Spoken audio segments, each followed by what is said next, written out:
All right, everybody, welcome to another episode of the Sweat the Bet podcast brought to you by OddsJam.com. For those of you who aren't familiar, you have to check out OddsJam.com if you are a sports bettor because they provide you with essential, keyword essential tools if you are regularly sports betting. So go check it out. Check out our sponsors. You can check out OddsJam.com. You can check out their OddsJam Player Prop app on the iOS store. So basically, look, you will get positive EV alerts to get the best edge possible, easy bet tracking, arbitrage betting alerts, all these things, guys, all in one place. Go check it out. We are the co-hosts of the Sweat the Bet podcast. I am Andrew Kim, aka the ParlayDoc on Twitter, and here with me is Matt, aka Jedi Modi. What is up, Matt, as we enter week 5 of the NFL? 5. We're a full month into it. Oh, I'm doing God. well. Yeah. Before we started recording, I was watching, it's an older movie, World War Z. Have you seen that one? Oh, with the Brad Pitt Brad one? Pitt, yeah. Oh man, you know what? I'm a huge zombie genre movie fan, like huge. I like just as much as I love Star Wars.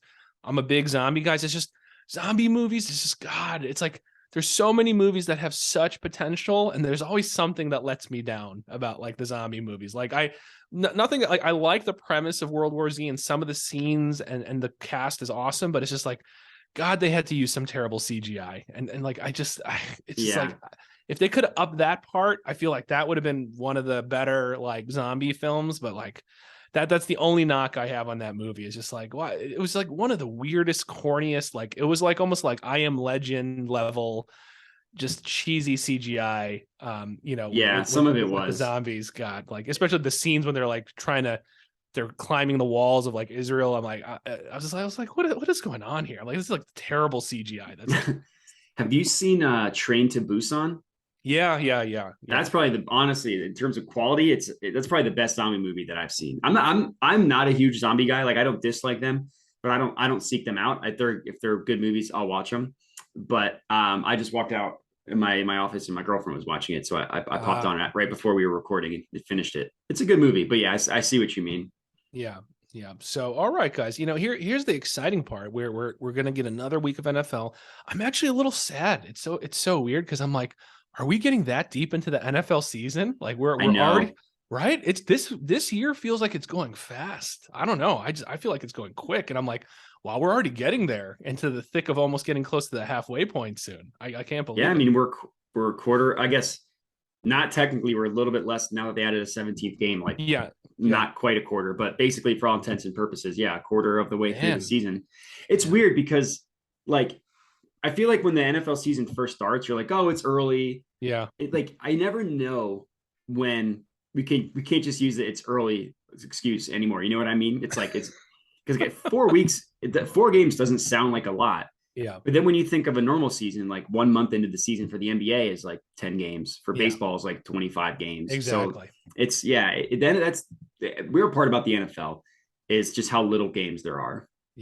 Yeah, but that's also the nice thing because people are until like the last week or two, people are balling out because every game is so meaningful, which is why I like the NFL. So, all right, guys. So what you're in store for today, we are going to cover a handful of games to preview week 5 like we usually do. We are going over Colts versus Broncos, Dolphins versus Jets.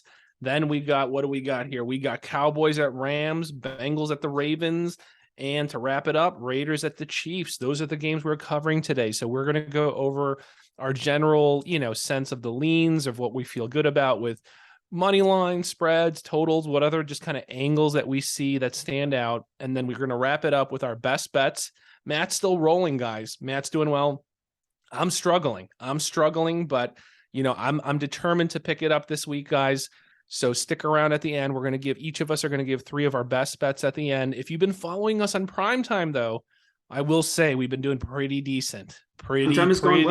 Primetime is going well. So for those of you who don't, you also need to, in addition to this podcast or full-length YouTube video, you got to subscribe to the YouTube channel, Sweat the Bet, and follow us on Sunday mornings, Monday nights, and Thursdays. Okay. Thursday nights. We've been live streaming and those have been hitting at a pretty decent damn clip for a lot of our props, a lot of our boosts. The only thing that's been frustrating the hell out of me and Matt and Jedi here is, oh my God damn those same game parlays. We keep coming up like one short or two short. Fucking killing me.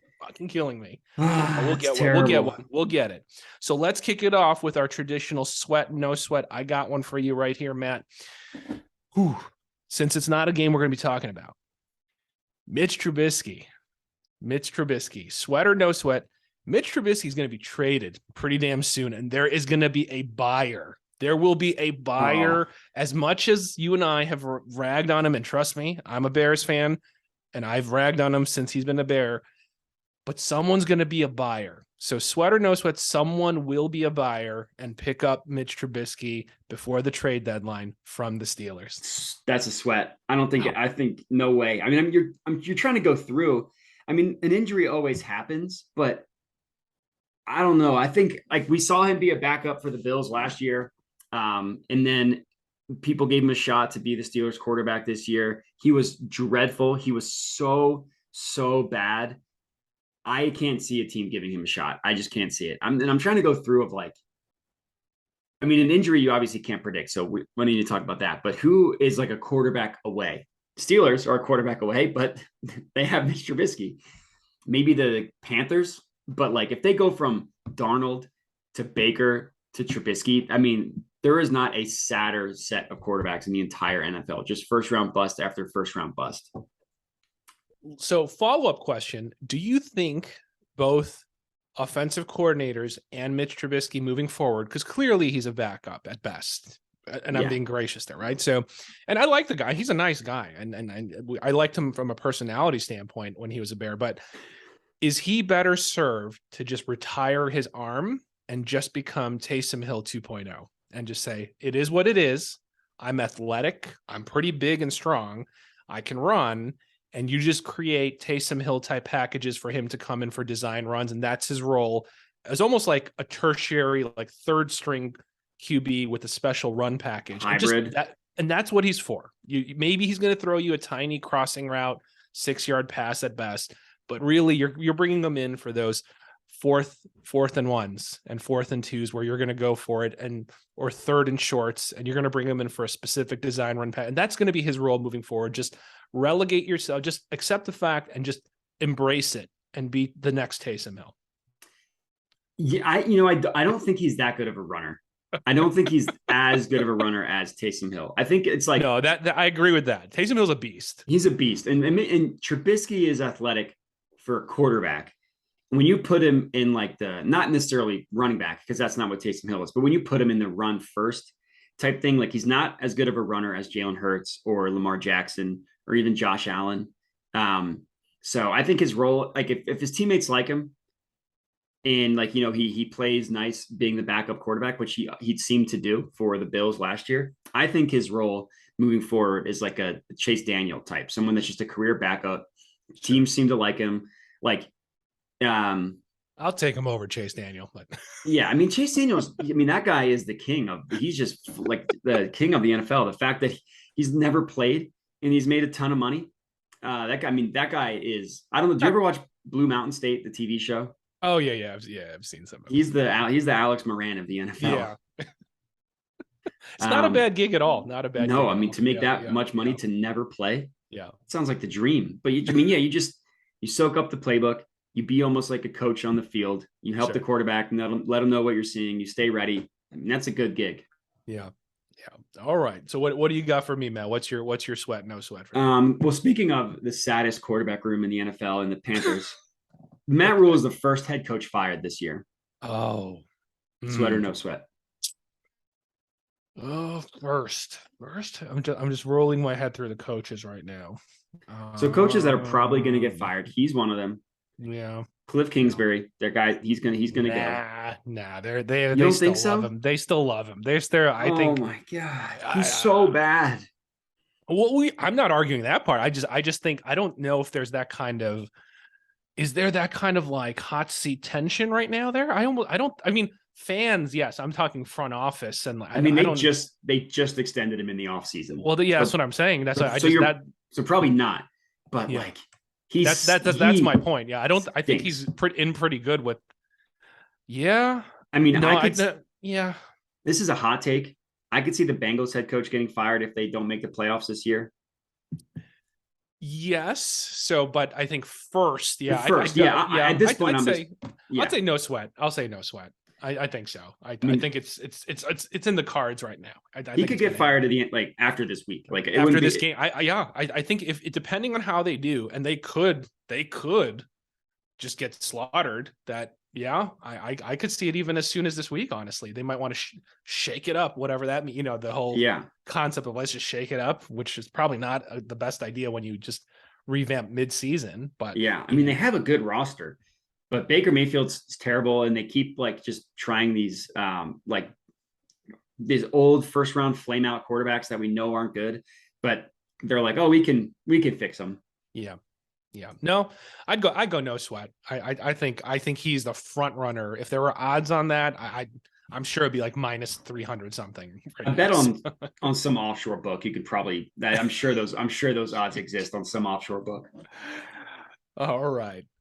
So, okay, guys, let's dive into the heart of it. We got a lot of games to cover, so we're going to try to do this rapid fire. So let's kick it off with the first game on the docket chronologically. The sad Indianapolis Colts versus the sad Denver Broncos, in my opinion. Very sad game. This is a very sad. And so this is typical Thursday night football. We said it, right? We already almost hit the pinnacle of Thursday night football the other week. And now we're at the Valley, guys. We're at the Valley. The upsetting part about this one is going into the year, you would have thought this would be a good Thursday night game. Like we were both high on the Colts. The Broncos obviously had a ton of love with Russell Wilson coming in, but I mean, just the Colts, I think, are the Colts and the Panthers and the Cardinals are probably the saddest teams in the NFL. Yeah. And look, guys, for those of you who think we're being melodramatic, let's break it down real quick. I'll set the table for us. Right now, currently, depending on your book, the spread is going to be anywhere from -3 to -3.5 for the Broncos, who are favored at home. Some key injuries. There's a handful, but the main ones, obviously, the big ones are Jonathan Taylor, for the Colts. Literally the most integral piece of their offense right now. And then sadly, God, I feel so bad. Javonte Williams. It sucks. Terrible injury. So it sucks. You're missing the key running backs, 2 studs basically. So let's break down some of the statistics right now. So I'll just do comparison and contrast Colts Broncos. So overall defense DVOA, Colts 13th, Broncos 8th. Pass defense, Colts, this is key, and this is what I'm going to talk about in a little bit. 27th, guys. Can't cover the pass. 27th in pass defense DVOA. Broncos, respectable 6th. Rush defense, Colts, respectable 2nd. Broncos, 20th. Here's the sad narrative, guys. Offensive DVOA, Colts, 32nd. Oh my God. 30 freaking second, guys. And I'll take the L. Matt and I, we were high on the Colts coming into the season. They're the 32nd offensive ranked DVOA right now. Also known as the worst offense in the entire NFL. The worst offense. And the Broncos, not to say that they're much better, 24th ranked offensive DVOA. Yeah, guys. Not great. Not ugly. Great. Ugly. Okay. So where do we find some angles and keys in a super ugly offensive game? Is this going to put Nathaniel Hackett in even hotter water if they cannot pull off a W here? I mean, you were talking about, I know he's a new coach, so there's going to be some initial grace and shine on a coach. But I mean, if they lose this one, does he join the ranks of at least being in that hot seat even more so than he is already? I mean, for a one and done is possible, but for a first year head coach, I doubt they would fire him before the end of the season. Yeah. They'll give him the year, and then like a one and done wouldn't surprise me. But yeah, if they lose this game, like at home, short week, Colts without Jonathan Taylor. Yep. Colts, like you said, they have the worst offense in the NFL. They have the second worst offensive line in the NFL. They have, like you said, 27th ranked passing. Like the team is they're just awful. And I feel like I will say the Colts notoriously start slow. If you look at their history. Yeah. Last year you showed me that. Yeah. Last year they started slow with Carson Wentz. and they rattled off a bunch of wins in a row. The first year Frank Reich was in Indianapolis, they started like 2-4 or 2-5, rattled off a bunch of wins in a row. That was Andrew Luck's last year with the Colts. But if they get it together, it's not going to be this week. I don't think it's going to be this week. I think there's too much going against them. I think this game's going to be gross, especially the fact we haven't really. I mean, Russell Wilson, his shoulder. I don't know. Like he's going to play, but it's his throwing shoulder, so you don't know if he's going to be limited at all. But to me, the deciding factor is just the Broncos' eighth ranked defense, like you said. Colts' worst offense. Colts struggle passing the ball. If there's any chance for this offense to get it together, assuming Russ's shoulder's healthy, it has to be this game. Yeah. One stat that I saw, even digging deeper into their pass defense, and this will probably be, we'll talk about this tomorrow for our best bets specifically for Thursday night. Yep. 32nd ranked against opposing number one wide receivers. Cortland Sutton game incoming. Oh yeah. So for those of you guys who like the player props, take a look at Cortland Sutton's line right now. So if it wasn't for Russ's shoulder, I would just hammer the shit out of Cortland Sutton right now. But that is one of my favorite angles for this game. If there's one bright spot that analytics are saying this is the chance to hammer, that's the one I like. Cortland Sutton right there. So if this game wasn't played on a Thursday, Broncos would be one of my best bets.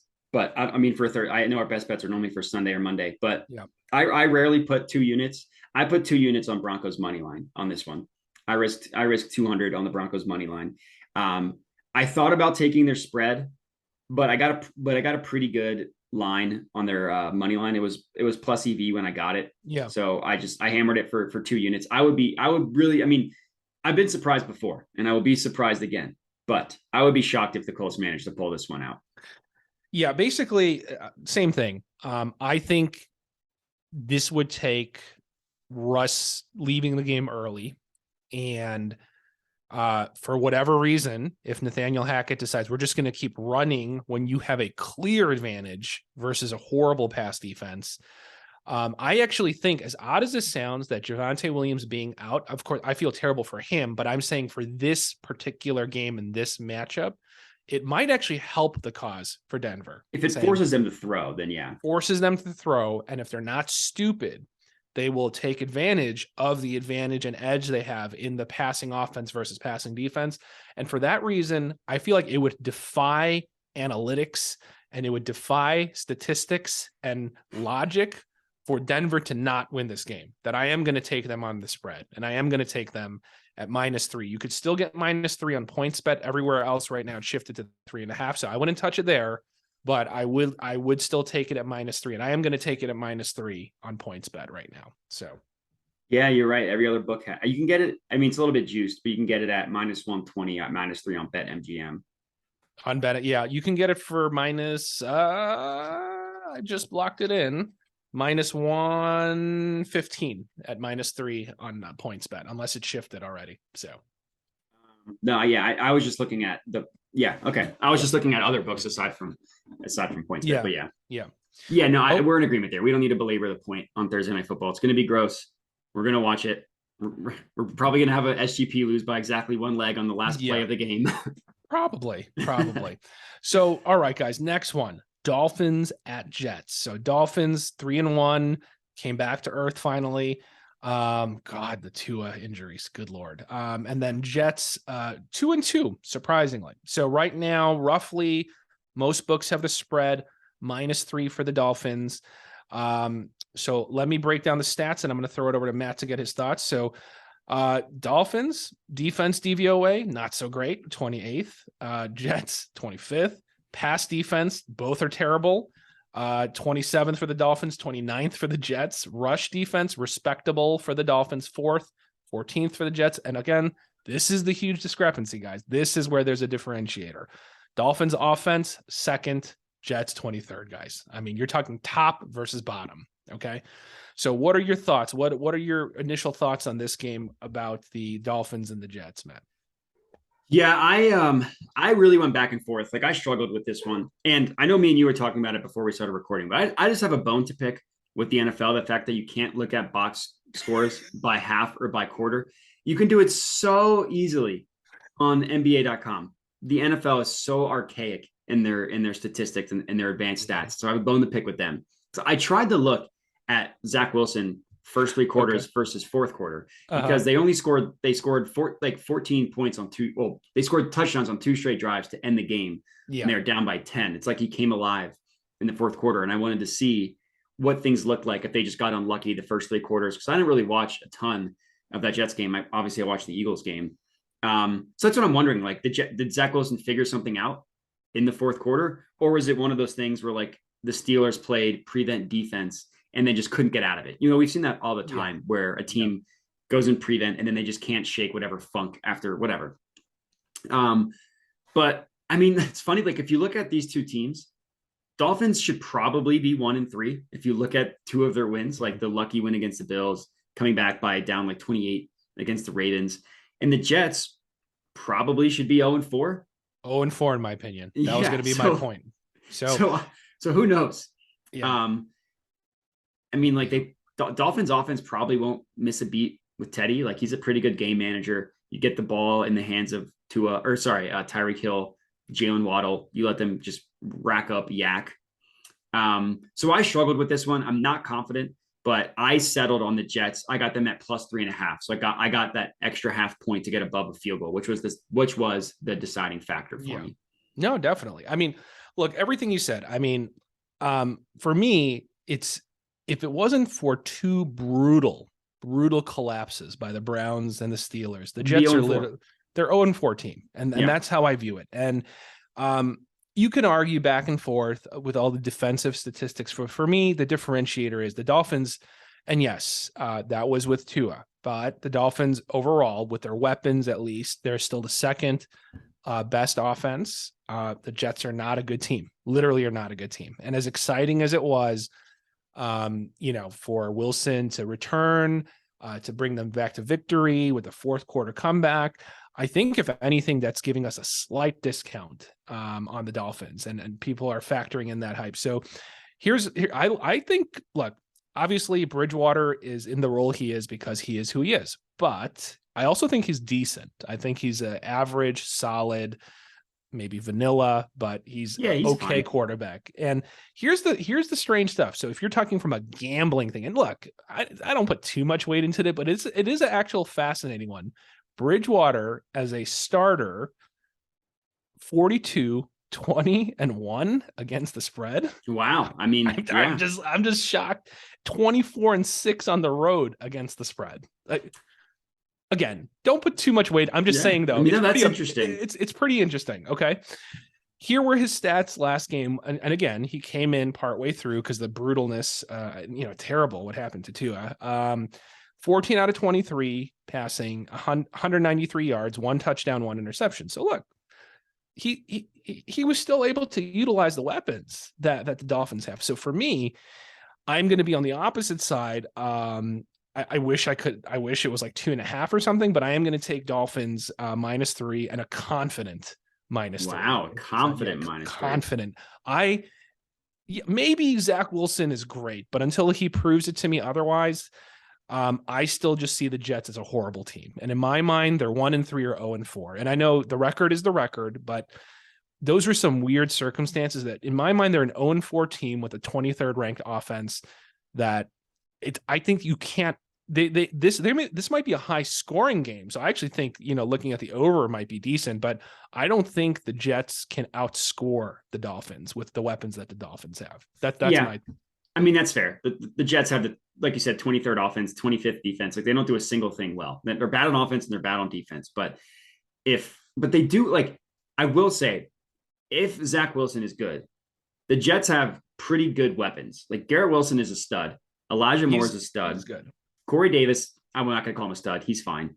The running backs, like Breece Hall is legitimately good. Michael Carter is a good kind of like scat back. So if Zach Wilson hits, that offense is actually set up for pretty decent success, assuming they can get the line figured out. But the Dolphins aren't a team that's going to take advantage of a bad offensive line. So I get why you went Dolphins. This certainly isn't one of my most confident plays. To me, I just have it like this feels like a field goal game. So I took the extra half point, got it at 3.5. Nice. Okay. All right. Next game, guys. Dallas Cowboys at the Rams. We're struggling. Okay.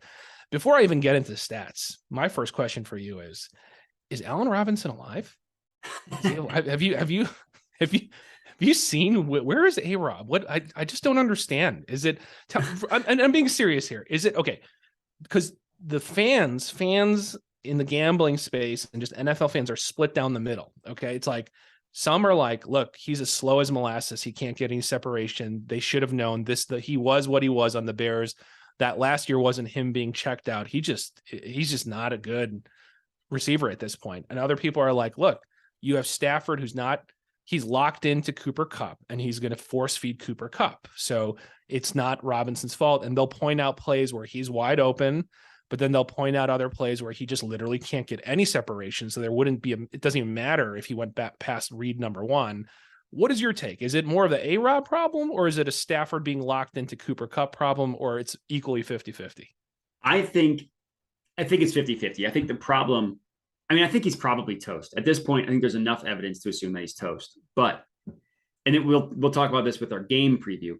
The Rams' offensive line is so bad basically Matt Stafford hike, goes back. Oh crap, I'm under pressure.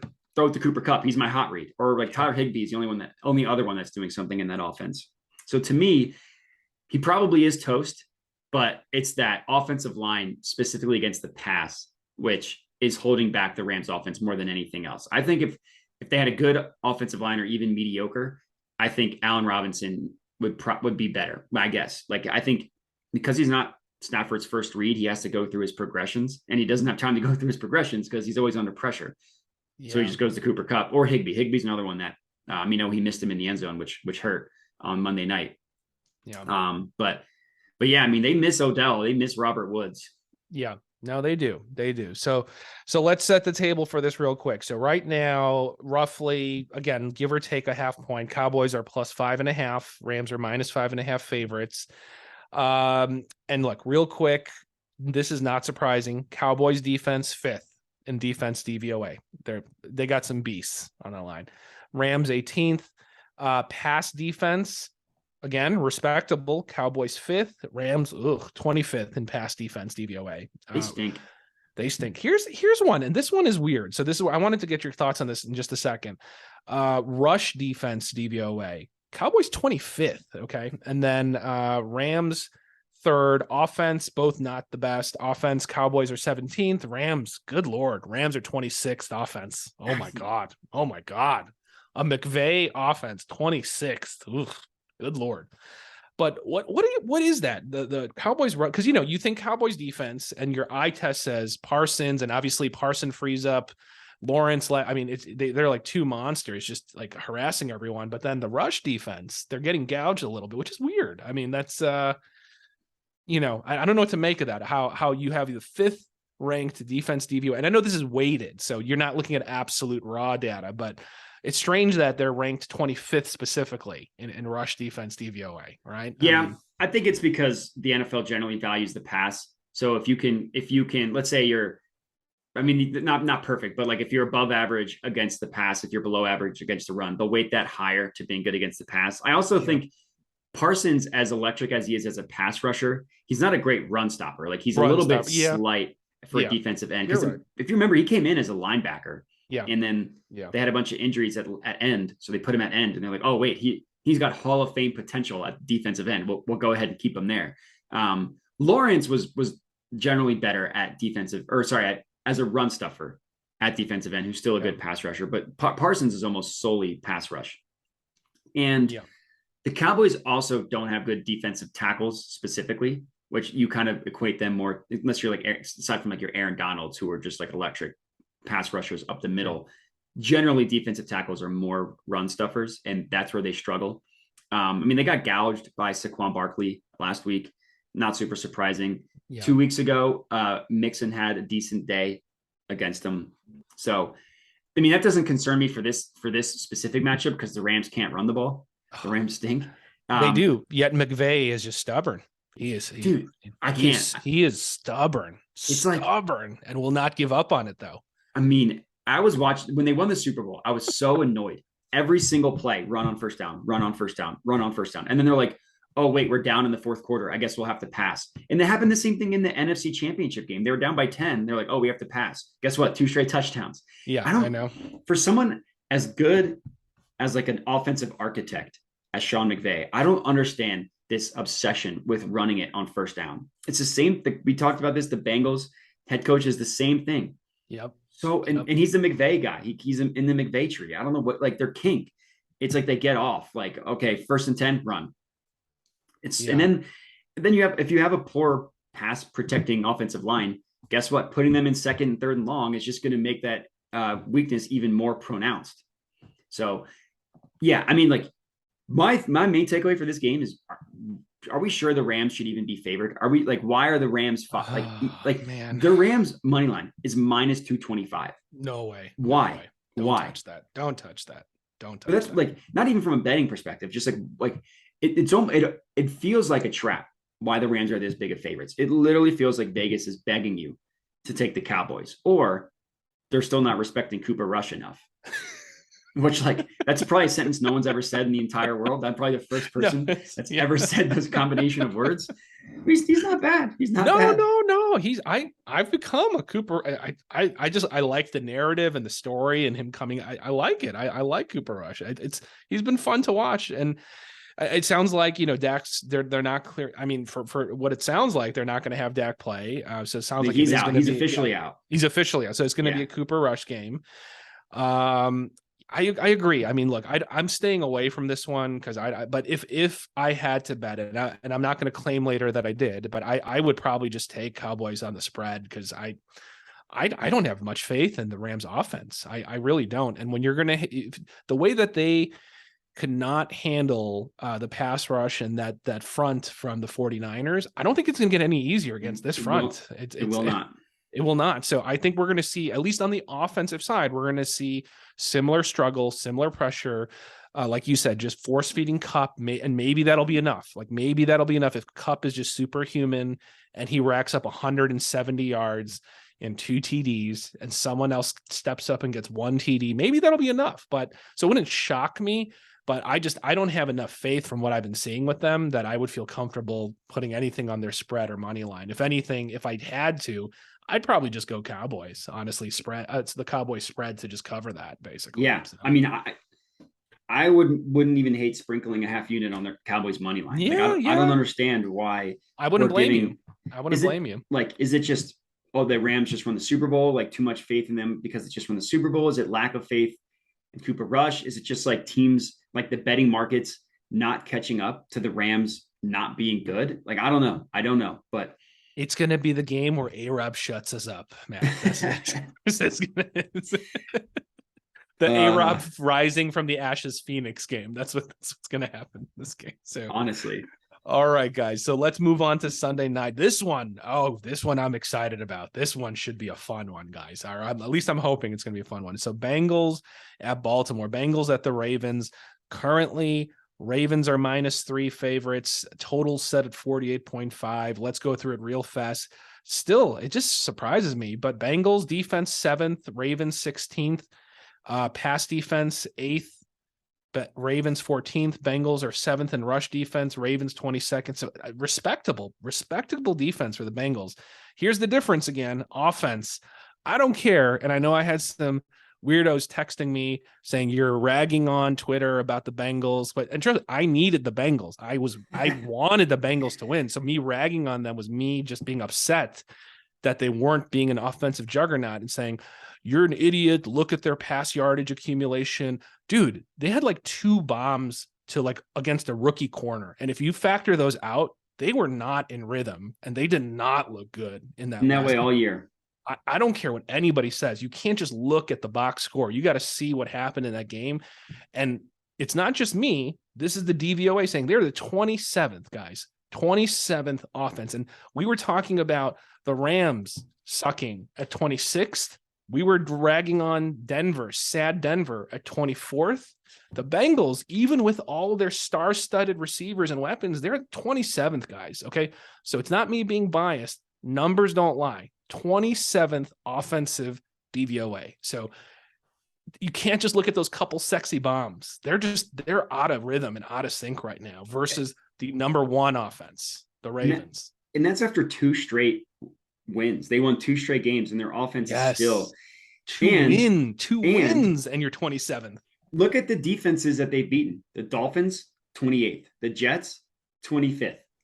Yes. Not even, and the fact that they didn't even look impressive in those 2 games is concerning. God. I will say, I was surprised that the Ravens defense were ranked that highly. Yes. Because like you remember them getting torched by Tua. That surprises me. Yeah. The week after, they still gave up over 300 passing yards to Mac Jones. And then last week, they had a good first half. And then Josh Allen came back and took it over in the second half. So this is another game, like of all the games, like I have a lot of bets that I was very confident in for my best bets. Not any of them were in games that were previewing. Like I feel like in these games, I'm kind of back and forth. This is another one. The Bengals put up 41 points in both of their games against the Ravens last year. Both games, they scored 41 points. Now, obviously, it's a different year. Their offense is worse. The Ravens defense is better, but they're still banged up. So yeah, I mean, I don't know. I struggle with this one. Like I just could, even with the Ravens number 1 offense in the NFL, like the Bengals defense is pretty good. They're ranked 7th. I could just see this being a gross Sunday Night Football game where the total ends like below 40 points. So I, again, without a lot of confidence, ended up taking the points with the Bengals. I was able to get it. I bought half a point. I got it at -115 or -120, but I went with the Bengals. So I got them at +3.5.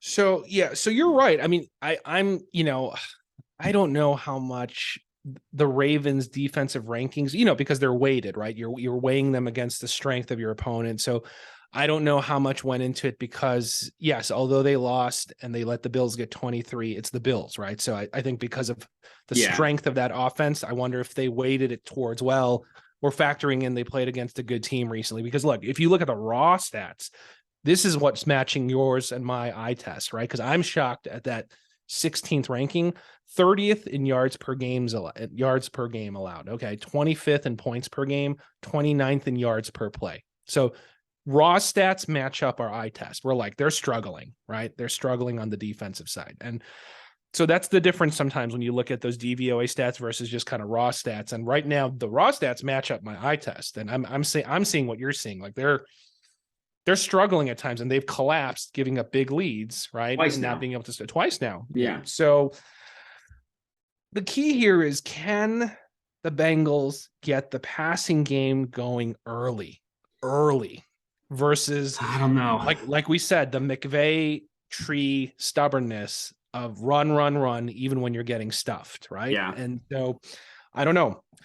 I am going to be on the opposite side again. So we're splitting here, which is good because oftentimes we've been on the same side for a lot of our picks for the previous. I'm going to go Ravens -3 because although they've collapsed and although they are, and I think their defense DVOA is a little bit of an illusion and a mirage. I think they are struggling on defense. I just right now have more faith in their offense than the Bengals offense. Similar concept to the other game with the Jets and but you know what? But the Bengals, in my opinion, they got a lot of weapons. They do. I like T. Higgins. I like Jamar Chase.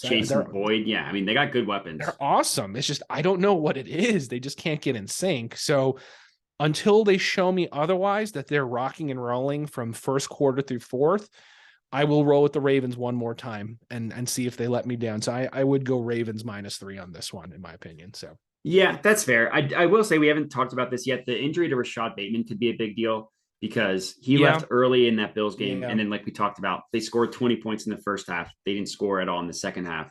So yeah, that was the struggle. They couldn't keep up. They couldn't get the points on the board. Get the points on the board. So yeah, this game will be good. I think I'm more confident in the under than I am any of the spread plays, which is boring for a primetime game. But I mean, I would take the under 48.5 over any spread bet. Gotcha. All right, guys, we're in the home stretch. So thanks for sticking with us. Last game is going to be the Monday night one. So we got the Raiders at Kansas City versus the Chiefs. So let's see here real quick right now. Over the key number. Chiefs are 7.5, right? Yeah. 7.5 favorites. So the key number, guys. So that's tough. Totals sitting around 51.5. Let's see.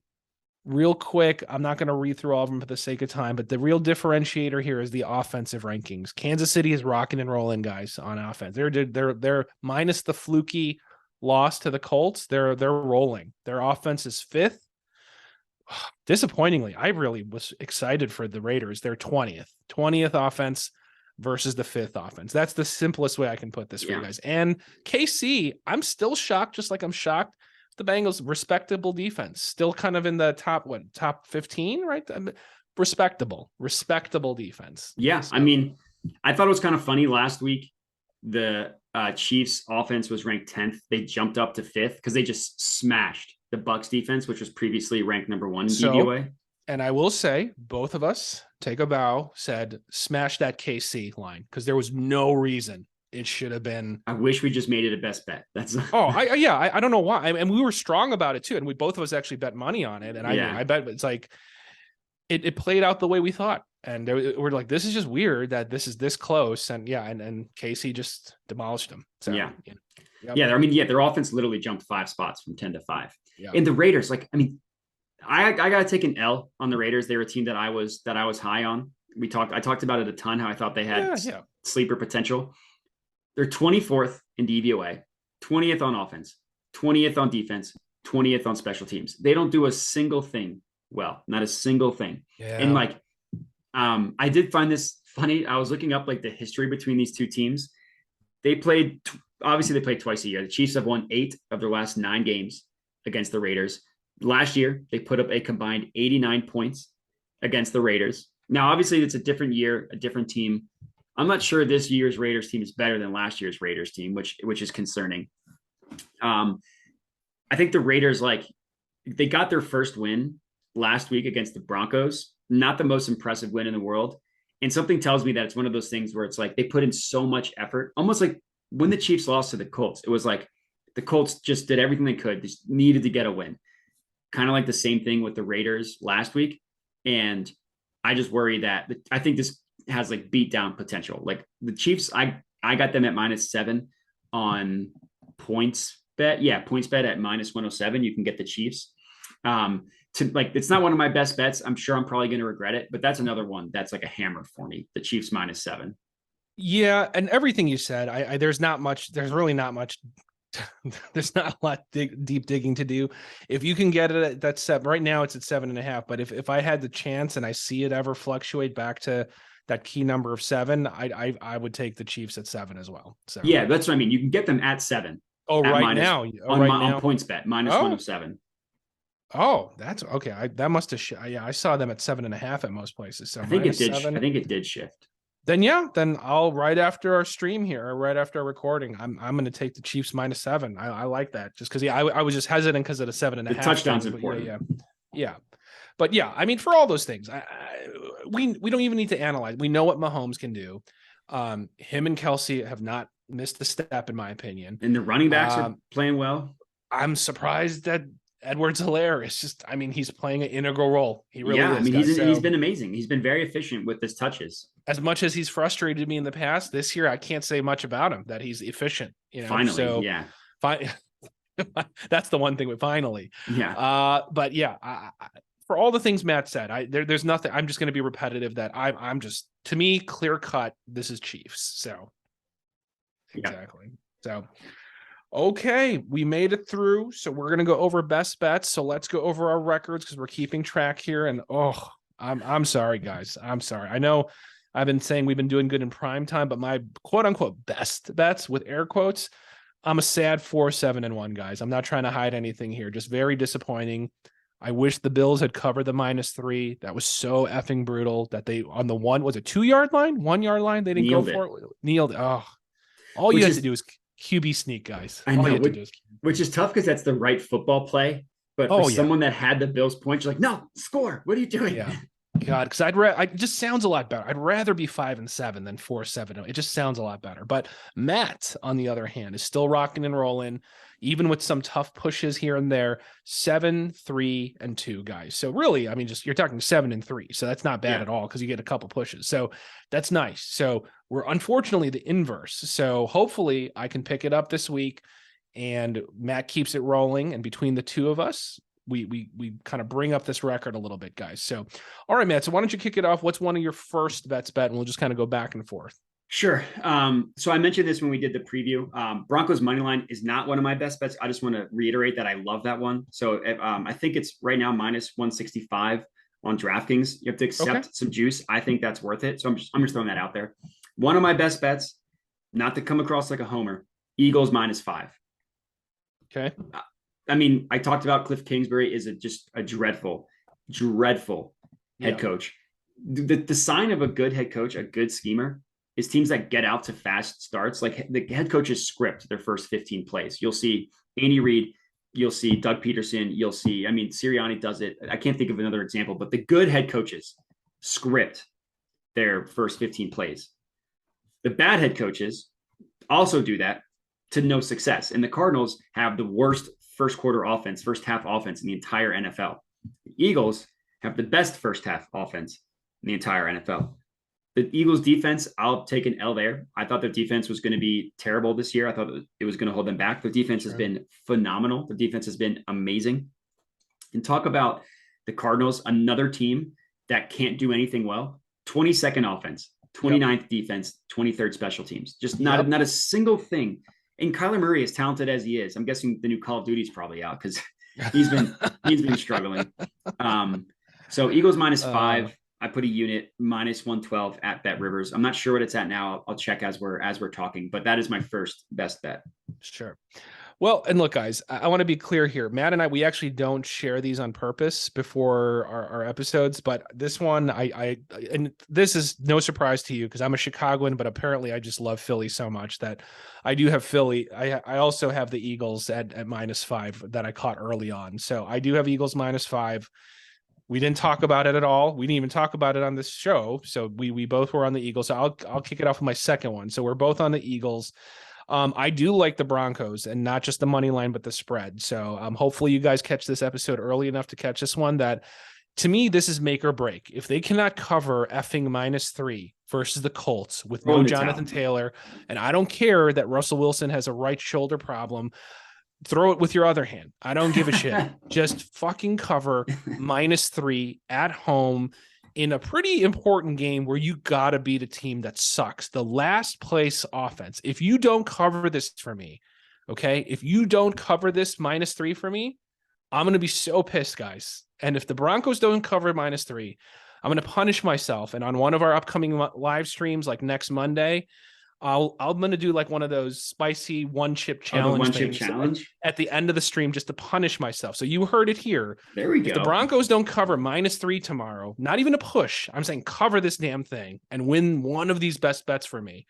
I'm going to punish myself on a live stream on Monday. I'm going to eat one of those at the end just to screw myself over because this is how desperate I am right now to get this win. And I'm going to get a win tomorrow, or when you see this today, Thursday, Broncos -3, one of my best bets, guys. I like it. I mean, I like it. I think that's a lot of fire. I will say, I think one thing that could be fun is if there's a team that we just have been has just scarred us. That's not a word, but you know what I'm trying to say. Too many times. I think we should just come up with a graveyard, teams that we're just simply never betting. Because the 49ers were close to being on my graveyard after that Sunday night performance, the Jimmy G one. Yeah. But anyways, my next one. Yeah, for me, this is it. If the right, Broncos don't do this, we'll put them on the graveyard. If they cannot beat the pathetic Colts with no Taylor, I'm done. I'm never touching them, but fading them. The only reason would be going against them. Yeah, we'll put them on the graveyard. Another favorite that I'm counting on the cover, I'm taking Jacksonville -7. I like that. I think that 7 is a key number. Yeah. Last I saw is at +100 on Caesars, which is pretty good. Even with the loss last week, Jacksonville still ranked 4th in DVOA. And that's a loss that's very, very easy to explain away. It was in the rain. It was in Philly. And and they were up 14-0. And then Trevor Lawrence, this is what happened. So they're up 14-0 with the ball. Yeah. Trevor Lawrence misses a wide open touchdown pass. He's wide open. If he puts it on him, that's 21-0. Yeah. That was third down. On fourth down, they go for it. Trevor Lawrence is rolling out, has an easy path to run for the first down. Ball slips out of his hand. Eagles recover. And then the onslaught was on. They turned it over 5 times in that game, and they previously had the best turnover differential in the entire NFL. To me, that's an outlier. And the Jacksonville team is not shy to blow out inferior opponents. Like week 2, they shut out the Colts 24-0. Yep. Week 3, they beat the Chargers 38-10. Yep. Houston ranked second to last in DVOA, the 30th ranked offense, the 27th ranked defense, another team that just does nothing well. I think I keep fumbling over my words. I think the Jaguars are just going to put it on them if they're taking the L last week. So Jacksonville -7, my next best bet. No, I like them, and you've heard me. I've been very fond of Jacksonville, from the very beginning, and even in our preseason previews. And I like Trevor Lawrence. I like the coach that's there right now. So I mean, I like it. I like that a lot, and I could definitely see that. Even though it's not one of my personal best bets, I might have to. I was already looking at. I've put them in some parlays and some teased them down a little bit in a couple things. So I'm kind of. I'll be cheering with you in spirit because I also like them, and I think I've put them in some teasers basically. So, okay. So let me see my last one. I said this earlier, and I'm going to put my money where my mouth is. I am going to roll and put some faith in Bridgewater, and I am going to go with Dolphins -3 as one of my favorites. So to sum it up for me, I got Dolphins -3, Broncos -3, and we landed on the same one independently, Eagles -5. So those are my 3 best bets, and you already know the reason why I like Bridgewater and the Dolphins. So my last one, I'm taking an underdog to cover. I'm taking Lions +3. Ooh, -115 on FanDuel. I'm not sure why the Patriots are favored in this game. The Lions have scored the most points in the entire NFL. They've scored the most points. They've also given up the most points in the entire NFL. They've scored 140. They've given up 141. But the Patriots offense is not going to be a team to take advantage of the Lions defense. I would guess. Now, I know the Patriots offense did a decent job last week against the Packers, but that was a weird game in which like the rookie came in, Bailey Zappi, and just Bailey Zappi. I like Bailey's. I like what I saw. Slinging it. I liked what I saw. I think a team that has tape, I think he's going to struggle this week. So I was shocked the Lions were even underdogs, and the fact that I can get a field goal. This is probably my weekly push. The Lions +3 is probably my weekly push, but I got them at -115 on FanDuel. I put a full unit. Well, I mean, I put a unit on all these, but I wonder what is the total on that game? That's a good question. I don't know. Because I think the Lions overs have been going up high. Oh, the Lions overs hit every game. It's at. Is it every Lions Patriots 45.5. I like the over on that one, honestly, because I think with Bailey, he's going to be able to sling it better than Mac, in my opinion, just from what I saw. So you think he's legit? I don't know about legit. It seems like he has a decent arm, and they were I don't know, for whatever reason, Belichick's letting him rip it a little bit. So I don't know if it was just out of desperation or he's using it almost as like a preseason tester with this, or like, just like a litmus test for this guy. But it seemed like they were letting him sling it a little. So I don't know, because I mean that's kind of low. I don't know. Maybe 45 is very low. Maybe there's something wrong with me, but that seems a little low to me. But okay, it seems like a good over. Yeah, why not? You should hit it. Yeah, I might. So okay, so we each got our 3 best bets. One of them, as soon as you guys see this, the Broncos hopefully don't screw me. And like I said, they better hit, or they're going in my graveyard. I'm gonna go eat that hot chip on one of our live streams because I need this, guys. I need to turn this around. My goal, I need at the very least, guys. I got to get this to at least 6-8, respectable, if not 7-7. This feels like a 3-0 kind of day for you. I hope so, guys. Hopefully we can bring it there. So, All right, guys. So thank you again for tuning in. Please, remember we have a mailbag. Send us some questions. What is it? sweatthebetoj at gmail.com. Listen to us on podcast mediums. Like and subscribe. Turn on your notifications on our YouTube channel, Sweat the Bet YouTube channel. And stick around for our live streams because, again, we've been doing pretty decent there, guys. Even though we're not tracking those as meticulously, we've been doing pretty good on our primetime picks. So check us out on our live streams as well. Before the Thursday night game, we'll come in with some player props. And if you want to get in early, we're both feeling some love on Cortland Sutton already, guys. So, don't get in late on that one. So, okay, man, anything else before we wrap up for today? No.